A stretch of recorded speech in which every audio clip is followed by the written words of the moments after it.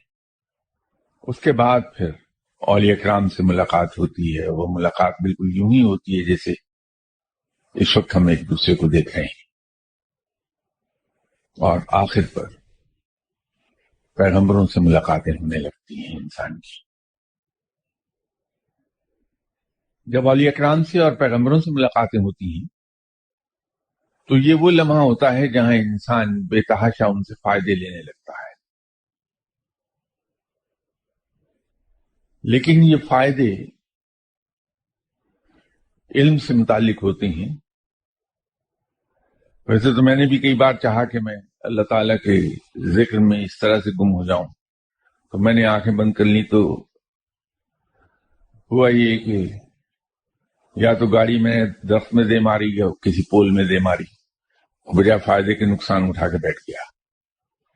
اور اگر گھر میں ہوں تو آنکھیں بند کر چلا تو اگر خدا نہ خواستہ کہیں راستے میں بیگم آ گئی، ان سے ٹکرا گیا تو دو چار لگ گئی میرے، تو یہ حاصل ہو گیا اس سے. کیونکہ وہ خواہش میری تو یہ ہوتی ہے کہ اولیاء کرام سے میری ملاقات ہو جائے تو میں کچھ ان سے کچھ دولت وغیرہ بٹور لوں. تو آپ اس چکر میں نہ پڑیے گا. وہاں سے ملتا ہے صرف علم اور کچھ نہیں ملتا. اور وہ جب علم مل جاتا ہے تو انسان کی آنکھیں اس طرح کھلتی ہیں کہ ظاہری آنکھیں تو بند ہوتی ہیں، دل کی آنکھیں کھل جاتی ہیں. اور بند آنکھوں سے انسان زیادہ کچھ دیکھتا ہے اور زیادہ کلیئر دیکھتا ہے بنسبت ظاہری آنکھوں کے. اور اگر اللہ اور رحمتیں کر دے، علم کے اس سے اگلے مقام پر لے جائے، اس علم کے اس سے اوپر والے درجے پر لے جائے، تو پھر انسان جب چاہتا ہے وہ ایسی کیفیت میں داخل ہو جاتا ہے کہ وہ آنکھیں بند کر کے سیر کرتا رہتا ہے. عرف عام میں اسے ہم کشف کہتے ہیں. اور کشف کی وہ قسم جو بہت کم اولیاء کرام کو عطا ہوتی ہے، انسان وہاں تک بھی جا پہنچتا ہے کہ جب چاہا حالت کشف میں داخل ہو گئے اور جب چاہا جو چاہا جہاں چاہا دیکھ لیا. ما سوائے رب تعالیٰ کے اور آپ صلی اللہ علیہ وسلم کے وہاں رسائی اس طرح کی نہیں ہو پاتی.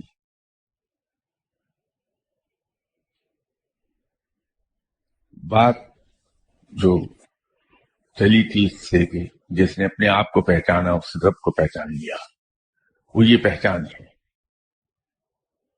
جو اسے اہل علم نے اس طرح بیان کیا ہے.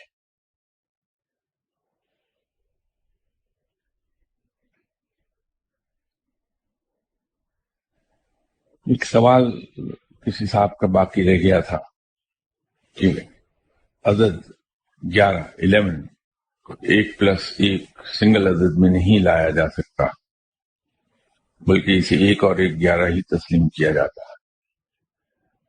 یہ میں نے کسی ایک گفتگو کے دوران کافی ڈیٹیل میں نے عرض کیا تھا. بات یہ ہے کہ یہ جو 11 کا فگر ہے، روحانیت میں اللہ تعالیٰ کے جو اسم ہیں اس کے حروف 11 بنتے ہیں. حضرت علی کرم اللہ وجہہ کے نام مبارک کے بھی عدد 11 ہی بنتے ہیں. اس 11 کو جو اللہ کے ناموں کا مجموعہ ہے 11 بنتا ہے، اللہ کے نام کے حروف ابجد کے حساب سے. اس میں روحانیت میں کہا یہ جاتا ہے کہ اس میں جو دو ایک ہیں، ایک اللہ سے متعلق ہے اور ایک آپ صلی اللہ علیہ وسلم. تو اس لیے چونکہ اللہ کی ذات یکتا ہے، واحد ہے، اس کا کوئی شریک نہیں ہو سکتا. آپ صلی اللہ علیہ وسلم امام الانبیاء ہیں، خاتم النبیین ہیں، اللہ کے محبوب ہیں، ان کا بھی کوئی ثانی نہیں ہو سکتا. اس لیے یہ نہیں یکجا نہیں کیا جا سکتا کہ ایک خالق ہے دوسرا اس کا شاہکار ہے. تو ایک جمع ایک دو نہیں کر سکتے کہ اللہ واحد ہے اللہ یکتا ہے تو دو کا فگر اللہ کے ساتھ آ نہیں سکتا. اسی طرح آپ صلی اللہ علیہ وسلم کا کوئی ثانی نہیں ہے. آپ بھی یکتا ہیں اپنی صفات میں. تو 11 میں سے ایک اللہ کے لیے روحانیت میں سمجھا جاتا ہے اور دوسرا آپ صلی اللہ علیہ وسلم کے لیے. خالق اور اس کا شاہکار دونوں کو ہم اکٹھا نہیں کر سکتے. اس لیے ایک جمع ایک کبھی نہیں کیا جاتا. اس کو ایک اور ایک 11 کہتے ہیں. یاد رکھیے. عجیب اتفاق یہ ہے کہ حضرت علی کرم اللہ وجہہ کی کچھ ایسی صفات ہیں جس میں وہ بھی یکتا ہیں ان کا ثانی نہیں.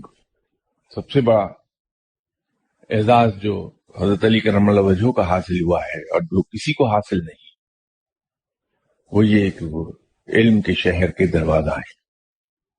اور یہ بات جناب آپ صلی اللہ علیہ وسلم نے فرمائی بھی ہے کے بارے میں. اسی طرح آپ صلی اللہ علیہ وسلم ہی کا عطا کردہ ایک اور اعزاز ہے حضرت علی کرم اللہ وجہہ کے پاس. وہ ہے کہ وہ اللہ کی تلوار ہیں. یہ اعزاز دوسرے کسی کے پاس نہیں.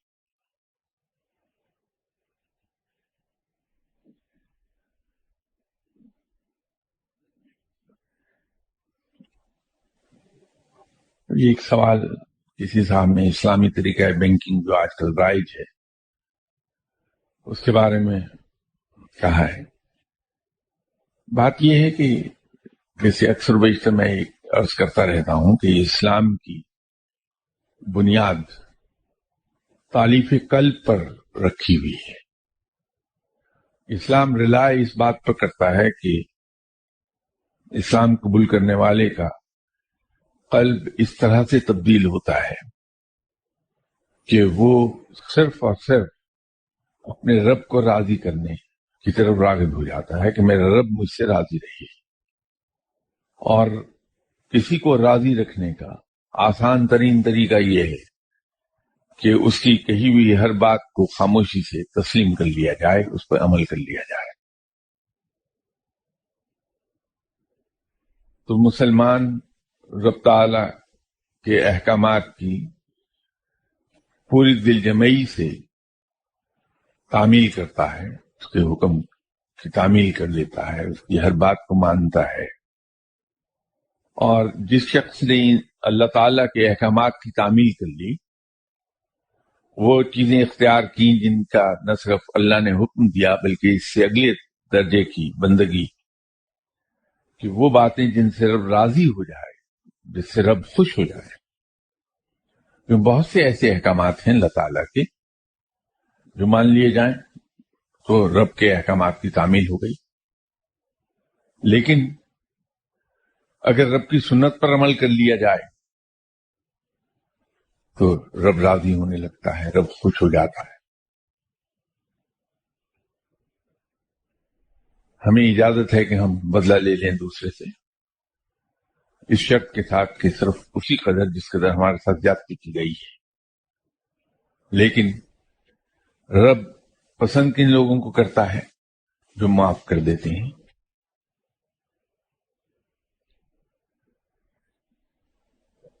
تو ایسے کئی ایک احکامات ہیں. ہم خیرات کرتے وقت اپنی ضرورت کے لیے اگر چیز کو روک لیں باقی خیرات کر دیں خیرات کی شرط پوری ہو گئی. لیکن اگر سب کا سب دے دیں کہ میرا رب وارث ہے میرا رب مالک ہے تو رب خوش ہو گیا اس بات پر. اسلام میں اگر کوئی آدمی ضرورت مند آ گیا اور اس نے ضرورت کا اظہار کیا تو مسلمان سیدھا سیدھا ایک کام کر لے گا کہ اپنی ضروریات روک کر بھی دوسرے کی مدد کر دے گا. اسے قرض حسنہ دے دے گا. جب وہ شخص لوٹائے گا تو اتنی رقم جتنی وہ لے گیا تھا وہ لوٹا دے گا. تو اسلام میں قرض کا کنسپٹ ویسا نہیں ہے جیسا دوسرے معاشروں میں ہے. علماء نے اس پر خاصا کام کیا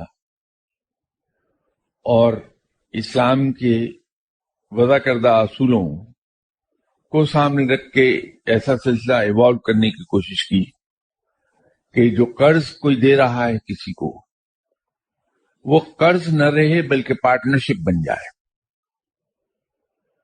اور پارٹنرشپ حلال ہے اسلام میں. جناب بی بی خدیجہ رضی اللہ تعالی عنہ نے اپنا مال تجارت آپ صلی اللہ علیہ وسلم کو دیا تھا، فروخت کر کے پھر وہاں سے مال خرید کے لا کے عرب میں دوبارہ فروخت کر دیا. جو پروفٹ ہوا اس میں آپ صلی اللہ علیہ وسلم کو ایک شیئر اس میں پروفٹ کا دے دیا گیا تھا ایک حصہ. یہ طریقہ اسلام میں حلال ہے، لیکن ایکسپلائٹیشن کی کوئی صورت نکلنی نہیں چاہیے. اس میں جہاں ایکسپلائٹیشن آ جائے گی، خواہ وہ کسی صورت میں ہو، کوئی نام اسے دے دیا گیا ہو، اسلام اس کی اجازت نہیں دے گا. تو اگر کوئی بینک آپ کو کاروبار کے لیے پیسہ دیتا ہے اور اس میں وہ حصے دار ہو جاتا ہے، کام آپ کرتے ہیں، آپ کا تھوڑا سا پیسہ لگا ہے، زیادہ پیسہ بینک نے آپ کو دے دیا، اس میں ایز پارٹنر آ گیا، تو جو آپ نے پروفٹ کمایا اس میں سے وہ پروریٹا بیسس پر اپنا شیئر آف پروفٹ لے لیا اس نے، وہ عین اسلامی ہو جائے گا. لیکن اگر اس کے اندر ایکسپلائٹیشن کی صورت رہ گئی تو دشوار ہو جائے گا معاملہ، پھر وہ اسلامی نہیں رہے گا. بینکنگ میں پرابلم یہی ہے کہ کتنی ہی دیانتداری کے ساتھ کام کیا جائے، ایکسپلائٹیشن رہتی ہے کہیں نہ کہیں. اس کے ساتھ ہی ساتھ یہ تو میں نے اپنی رائے آپ پر بیان کر دی، لیکن جیسے میں ہمیشہ ایسے معاملات میں یہ کہہ دیا کرتا ہوں کہ میں مجاز نہیں ہوں فتویٰ دینے کا، کیونکہ فتویٰ صرف کوالیفائڈ مفتی دے سکتا ہے، اور میں مفتی نہیں ہوں، میں تو عالم بھی نہیں ہوں، حتیٰ کہ طالب علم بھی نہیں، اسٹوڈنٹ بھی نہیں اسلام کا. میں تو معلوم نہیں کیا عجیب و غریب چیز بن گیا ہوں. حکومت وقت کی ذمہ داری ہے کسی بھی اسلامی ملک میں کہ وہ اپنی رعایا کو، عوام کو گائیڈ کر دے ان معاملات میں. حکومت پاکستان نے اسلامک نظریاتی کونسل بنائی ہے، اس کے اندر بڑے بڑے قابل علماء حضرات ہیں، مستند علماء حضرات ہیں، مفتیز ہیں وہاں. اگر وہ یہ کہہ دیتے ہیں کہ یہ چیز اسلامک ہے، اس پہ عمل کر لیا جائے، تو تمام تر ذمہ داری حکومت وقت پر چلی جائے گی، اس پر عمل کرنے والا مسلمان ذمہ داری سے مبرہ ہو جائے گا. تو اسلامک بینکنگ کو اسلامک نظریاتی کونسل نے حلال قرار دیا ہوا ہے، تو ہمیں اس کے مطابق عمل کر لینا چاہیے جو نظریاتی کونسل نے کہا، کیونکہ حکومت نے اسی مقصد کے لیے قائم کی ہے. تو آپ عمل اس پر کیجئے جو اسلامک نظریاتی کونسل کا فتویٰ ہے. جو کچھ میں نے کہا یہ میرا ذاتی خیال ہے، صرف ایک رائے میں نے دی ہے، فتویٰ نہیں دے سکتا کیونکہ میں اس کا مجاز نہیں ہوں.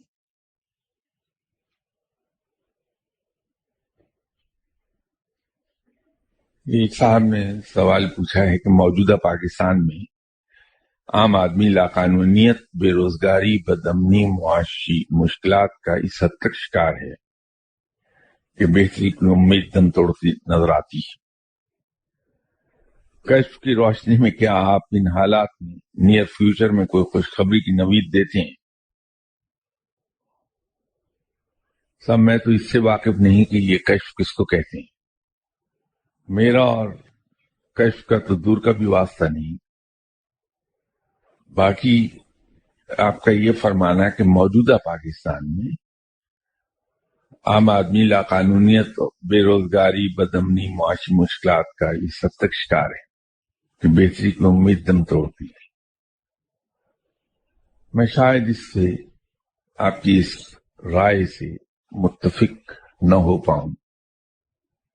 میرا خیال یہ ہے کہ ملک میں لاقانونیت اس لیے ہے کہ میں لاقانونیت کو فروغ دیتا ہوں قانون پہ عمل نہ کر کے۔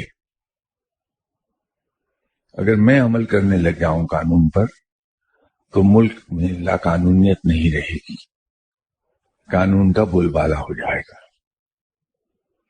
بے روزگاری بھی اس لیے ہمیں نظر آتی ہے کہ ہم جو کام بھی کرتے ہیں اس میں لاپرواہی کا عنصر ہوتا ہے۔ میں بھی جب نوکری میں بیٹھا ہوتا ہوں تو جو کام مجھے دیا گیا ہوتا ہے میرے لیے اس سے زیادہ اہم یہ ہوتا ہے کہ میرے دوست کی ٹیلی فون کال آ رہی ہے، میں اسے اٹینڈ کر لوں۔ پہلے دوران ڈیوٹی میرا موبائل خاموشی نہیں ہوتا، ہر 2 منٹ کے بعد گھنٹی بج رہی ہوتی اس کی، تو میری ساری توجہ موبائل کی طرف رہتی ہے۔ کام میں لاپرواہی سے کرتا ہوں جو غلط ہوتا ہے، اس میں غلطیاں ہو جاتی ہیں۔ نتیجہ یہ ہے کہ میرا باس کچھ عرصہ تو مجھے ٹالریٹ کرتا چلا جاتا ہے، وارننگز دیتا ہے، اور اس کے بعد ایک دن وہ کہتا ہے کہ تھینک یو ویری مچ شاہ صاحب، I got a better person, صبح سے تشریف نہ لائیے گا۔ تو یوں میں بے روزگار ہو جاتا ہوں۔ اگر میں یہ ٹھان لوں کہ جب میں آفس میں ہوں، آفس کے دروازے میں انٹر ہوتے ہی میرا موبائل سوئچ آف ہو جائے، ڈیوٹی کے اوقات کے دوران میرا کوئی وزٹر، پرسنل وزٹر نہ آئے دفتر میں، اور جو کام میرے ذمہ لگایا گیا ہے میں اس میں اپنے باس کو سیٹسفائی کرنے کی بجائے اپنی ذات کو سیٹسفائی کرنے لگوں کہ کام اتنی خوبصورتی سے میں کر لوں کہ خود میں مطمئن ہو جاؤں اپنے کام سے، تو میں اپنے ادارے کے لیے ناگزیر ہو جاؤں گا۔ ادارہ یا میرا باس مجھے کبھی فارغ نہیں کرے گا، کیونکہ میرے باس کی ترقی میری پرفارمنس پر ڈپینڈ کرتی ہے۔ اگر میں اچھا کام کر رہا ہوں تو ریزلٹ اچھے آئیں گے، اس کا کریڈٹ میرے باس کو ملے گا، تو اپنی نوکری کو بچانے کے لیے میری نوکری بحال رکھے گا کہ اس آدمی کو میں لوز نہ کروں ورنہ میری جاب ختم ہو جائے گی۔ تو بے روزگاری خود بخود ختم ہو جاتی ہے۔ بدامنی اس لیے ہے کہ ابھی اگر مجھے ٹیلی فون آ جائے کسی کا کہ صاحب میرا کوئی بھتیجا، بھانجا، چچا، ماموں، تایا پکڑا گیا ہے سڑک پر لاپرواہی سے گاڑی چلاتا ہوا، تو میں جو اتنی اونچی باتیں آپ سے کر رہا ہوں قانون کی پابندی کے بارے میں، میرا سب سے پہلا ری ایکشن یہ ہوگا کہ میں اپنے کسی جاننے والے کو ٹیلی فون کروں گا کہ یار وہ میرا رشتہ دار ہے، اس کو چھوڑ دو یار، اس سے غلطی ہو گئی ہے۔ تو جس کو میں ٹیلی فون کر کے چھڑوا رہا ہوں وہ انکریج ہوگا اور نیکسٹ ٹائم اس سے بڑا غیر قانونی قدم اٹھا لے گا۔ تو جب یہ ہونے لگے کہ قصوروار کو سفارش سے چھڑوا لیا جائے تو پھر معاشرے میں بدامنی جنم لے لیتی ہے۔ کبھی آپ سڑک پر اگر جا رہے ہیں تو دیکھیے گا کہ کوئی سائیکل والا اگر آیا اور آپ گاڑی میں اس نے سائیکل دے ماری، آپ نے اتر کے اس سے کہا کہ بھائی میں نے کیا قصور کیا تھا جو آپ اتنے ناراض ہوئے کہ سائیکل دے ماری اس گاڑی میں، تو لوگ آپ کے ارد گرد اکٹھے ہو جائیں گے اور آپ سے، ہر آدمی آپ سے یہ کہہ رہا ہوگا کہ چھوڑیں جی وہ غریب آدمی ہے، اس کو جانے دیں، یہاں پہ ہو جاتا ہے، کوئی بات نہیں۔ کوئی آدمی اس سے نہیں کہے گا کہ تم نے یہ قصور کیوں کیا، اس آدمی کی گاڑی تم نے ڈیمیج کر دی کیوں۔ ویسے بعض کا صورتحال خاصی دشوار پیش آتی ہے، خاصی مختلف ہو جاتی ہے. ایک زمانے میں میں سرکاری ملازمت میں تھا اور فوج کے ساتھ کچھ میری ڈیوٹیز لگی رہتی تھی. تو میری ایک میٹنگ تھی رینجرز ہیڈ کوارٹر میں اپنے آفس سے اٹھا, کیونکہ میٹنگ ایسی نوعیت کی تھی کہ میں ڈرائیور بھی نہیں ساتھ لے جا سکتا تھا, تو میں اکیلا خود ڈرائیو کر رہا تھا گاڑی سرکاری. نہر کے کنارے جو سڑک بنی ہے ڈلو موڑ تک, اس وقت یہ مغل پورہ کے آگے کچی ہوا کرتی تھی, لیکن رینجرز ہیڈ کوارٹر میں جانے کے لیے سڑک استعمال ہوتی تھی. اور اس زمانے میں یہ سڑک خاصی نیچی تھی. جو ریلوے لائن لیول کراسنگ تھے وہاں, وہ سڑک سے کافی اونچے تھے, تو ڈھلان اس لیول کراسنگ کے دونوں طرف خاصی تھی, خاصا اس کا گریڈینٹ شارپ تھا. تو ایک جگہ ریلوے پھاٹک بند تھا, دونوں طرف ٹریفک رک گئی, سڑک سنگل ہوتی تھی. میں بھی اسی رش میں گاڑی روک کے کھڑا تھا. جو سائیکل والے حضرات تھے وہ ریلوے لائن کو سائیکل اٹھا کے ہاتھوں پر کراس کر کے آ رہے تھے. تو ایک مولانا تشریف لائے, انہوں نے ریلوے لائن کراس کی, میری جانب آ گئے اور اس ڈھلان سے پہلے ہی سائیکل پر بیٹھے. وہ دوسری جانب سے کچھ لوگ آ رہے تھے, میں اس کی ڈیٹیل میں نہیں جاتا. تو مولانا ان کو دیکھنے لگے, گاڑی ان کی بائیسیکل میری گاڑی کی طرف آ رہی تھی اور وہ پیچھے کو دیکھے جا رہے تھے. ہم نے ہارن پہ ہاتھ رکھ دیا, پولیس والا متوجہ ہو گیا, اس نے دیکھا سرکاری گاڑی ہے اور یہ مولانا کی سائیکل بڑی تیزی سے ادھر کو جا رہی ہے. تو اس نے بھی کہا, مولوی صاحب اتنی دیر میں وہ سائیکل آ کے میری گاڑی میں ٹکرا گئی ٹھیک ٹھاک سپیڈ پہ. تو میں نے تو ہنستے ہوئے ان سے کہا کہ مولانا آپ سائیکل کس طرف کو چلا رہے تھے, جدھر دیکھ رہے تھے یا دوسری طرف؟ لیکن پولیس والے نے اپنی زبان استعمال کی کہ ادھر کس ماں کو دیکھ رہے تھے آپ. اور وہ اتنی دیر میں ریلوے پھاٹک کھل گیا, تو میں کیونکہ رش میں تھا, آہستہ آہستہ گاڑی موو ہونے لگی میری. لیول کراسنگ کے دوسری طرف ابھی میں پہنچا تھا تو میری گاڑی کی ونڈو میں سے ایک ہاتھ اندر آیا اور میری تھوڑی کو ٹچ کر کے ایک ساتھ کہنے لگے کہ باؤجی میرا چکا ڈنگا ہو گیا, 10 روپے دے دو. تو میں نے چونک کے دیکھا یہ کون ہے, تو دیکھا وہی مولوی صاحب تھے. باقی تو میں سمجھ گیا لیکن چکا نہیں سمجھ سکا, چکا کس کو کہتے ہیں. تو میں نے کہا مولوی صاحب کیا ڈنگا ہو گیا؟ میرا چکا ڈنگا ہو گیا. میں نے کہا وہ کیا ہوتا ہے؟ انہوں نے دکھایا کہ وہ ان کا اگلا رم دورہ ہو گیا ہوا تھا. تو میں نے کہا مولانا ایک بات تو بتائیے, یہ آپ کا چکا ڈنگا ہونے میں قصور آپ کا ہے یا میرا؟ کیا خوبصورت جواب دیا ان مولانا نے. کہا باجی ان چھڈو, قصور تھوڑا سی کہ میرا, تو میرا چکا ڈنگا ہو گیا, 10 روپے دے دو. تو ایسا پیارا جواب تھا, تو میں نے فوراً کوٹ کی جیب میں ہاتھ ڈالا اور اس میں 50 روپے کا ایک نوٹ, اس زمانے میں 50 روپے آج کے یوں سمجھ لیجیے 1000-1500 روپے کے برابر. تو میں نے مولانا کو دیا کہ مولانا آپ اس چکر کو سیدھا نہ کرائیں, نیا لے لیجئے اور جو باقی پیسے بچ جائیں اس سے میری طرف سے آپ کافی پی لیجئے گا. تو سڑک پہ جہاں لوگ لان تان دوسروں کو کرنے لگتے ہیں, وہاں بعض کا ایسی صورتحال بھی پیش آ جاتی ہے. سوری آپ کے میں 6 منٹ ایکسٹرا لے گیا. انشاءاللہ اگر زندہ رہے تو اگلی بار آپ سے ملاقات ہوگی. خدا حافظ. السلام علیکم.